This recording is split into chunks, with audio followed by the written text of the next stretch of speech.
How to enable or disable show refresh rate on Samsung Galaxy S26 Ultra.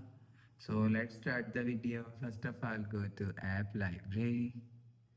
Now here, so click on settings app. Now in setting, scroll down, scroll down to and click on developer option.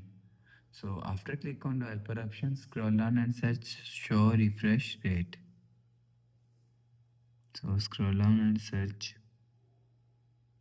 You will see show refresh rate is there. So if you want to enable show refresh rate, so turn on this button. You will see show refresh rate is enabled. So if you want to disable show refresh rate, so turn off this button. You will see show refresh rate is disabled. So you will enable or disable show refresh rate from here. So after the process, go back to home screen, refresh phone. So that's how you can show refresh rate, enable or disable on Samsung Galaxy S26 Ultra.